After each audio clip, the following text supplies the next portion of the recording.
रूपा मायूस होकर घर चली आई। उसने अपनी माँ भारती को रोते हुए सब बात बता दी। तभी रूपा के पिता, अरे सही तो कह रहे थे सेठ, तुम्हारे तो नसीब खुल गए हैं कि इतने अमीर आदमी से तुम्हारी शादी होगी। नहीं बापू, मैं इतने बड़े आदमी से शादी नहीं करूंगी, चाहे कुछ भी हो जाए। और माँ, आज के बाद मैं नहीं जाऊंगी पिज्जा का ठेला लेकर। रूपा अंदर जाकर रोने लगी। अगले दिन से भारती पिज्जा बेचने जाने लगी। कुछ दिन हो गए, लेकिन फिर भी जितनी जरूरत थी उतना धंधा नहीं हो रहा था। भारती बहुत परेशान हो गई थी। दिन भर पूरे गांव में घूमने के बाद रात को भारती घर जा रही थी। वो एक जगह पर बैठ गई। हे भगवान, और कितनी परीक्षा लोगे हमारी। इतनी मेहनत करके भी पैसे हाथ में नहीं आते। पति है जिसे जुआ खेलने से फुर्सत नहीं मिलती। एक लौती बेटी है, इतनी रूपवती है, लेकिन उसके पीछे वो किशोरी लाल पड़ा है। मेरी बेटी को उस किशोरी लाल के चंगुल से कैसे बचाऊं? पता नहीं ये पिज्जा का धंधा क्यों चल रहा है। अगर पैसे नहीं मिले तो क्या करूंगी? भारती अपने आप से बात कर रही थी। तभी उसके पास एक बूढ़ी दादी आकर बैठ गई।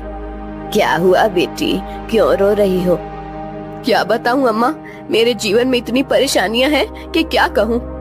भारती ने अपनी राम कहानी बूढ़ी अम्मा को बताई। बेटा ये लो, कल से तुम ये मसाला डालकर पिज्जा बनाना।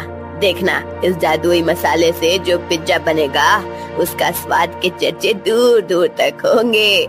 जल्द ही तुम्हारी सारी परेशानियां दूर हो जाएंगी। भारती को वो मसाला देकर बूढ़ी अम्मा गायब हो गई। अगले दिन भारती ने उस जादुई मसाले से पिज्जा बनाया। अरे वाह माँ, आज तो पिज्जा की खुशबू बहुत अच्छी आ रही है। मैं एक खाकर देखूं? वाह माँ, ये तो सच में बहुत अच्छा बना है। कैसे बनाया तुमने ये? इसमें कुछ अलग डाला है क्या तुमने? हाँ, कल रात को ये थक कर उस पुराने खंडर के पास बैठी थी, तभी वहाँ एक बूढ़ी अम्मा आई थी।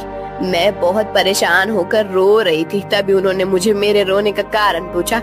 जब मैंने उन्हें हमारे बारे में सब सच बताया, तब उन्होंने मुझे ये मसाला दिया और कहा कि इसमें पिज्जा में डालकर पिज्जा बनाऊंगी तो पिज्जा का स्वाद बढ़ जाएगा।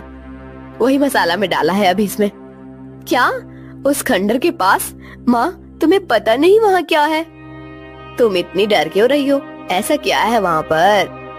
अरे माँ, कहते हैं कि वहाँ पर एक बूढ़ी का भूत रहता है। तुम्हें जो बूढ़ी अम्मा मिली थी, कहीं वो वही भूत तो नहीं थी? ये क्या बोल रही हो तुम बेटा? कल मेरी मुलाकात एक भूत से हुई थी, लेकिन उसे देखकर ऐसा लग तो नहीं रहा था। लेकिन माँ, ये तो सोचो कि कोई सामान्य औरत तुम्हें जादुई मसाला कैसे देगी? हो ना हो वो जरूर कोई भूत ही होगी। अब वो कोई भी हो, क्या फर्क पड़ता है? अगर उसके इस मसाले की वजह से हमारे पिज्जा की बिक्री बढ़ गई तो अच्छी ही है ना। सोचो, हम उस किशोरी लाल के सारे पैसे चुका देंगे तो उसे तुम्हारा पीछा छोड़ना होगा। हाँ, ये बात तो है।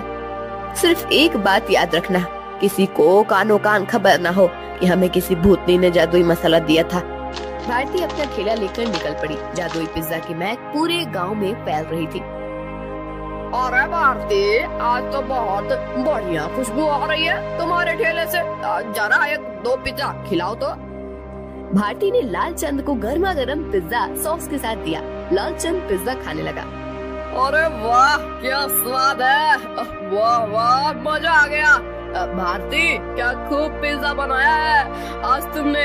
सच में दिल खुश हो गया। वैसे तो मुझे ये पिज्जा कुछ खास पसंद नहीं है। ये तो सारे नए जमाने के चोचले हैं, लेकिन उसकी सुगंध इतनी अच्छी आ रही थी कि मेरा जी मचल गया। ओह, ये लो पैसे, और एक काम करो, 4 पिज्जा पैक करके देना, घर पर ले जाता हूँ, बच्चों को बहुत पसंद आए। लालचंद की आवाज सुनकर कुछ और लोग वहाँ आ गए और पिज्जा खरीदने लगे।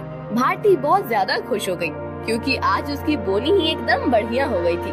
कुछ देर के बाद भारती गांव से होकर कॉलेज पर चली गई। कॉलेज के बहुत सारे बच्चों ने पिज्जा खरीदा। दोपहर तक सारे पिज्जा खत्म हो गए। भारती घर आ गई। माँ, इतनी जल्दी आ गई आज? अरे पूछो ही मत, आज तो गजब हो गया। सच में उस मसाले ने तो कमाल कर दिया। जब मैं यहाँ से निकली थोड़ी दूर पर लालचंद सेठ मिल गए। पिज्जा की खुशबू से गीचे चले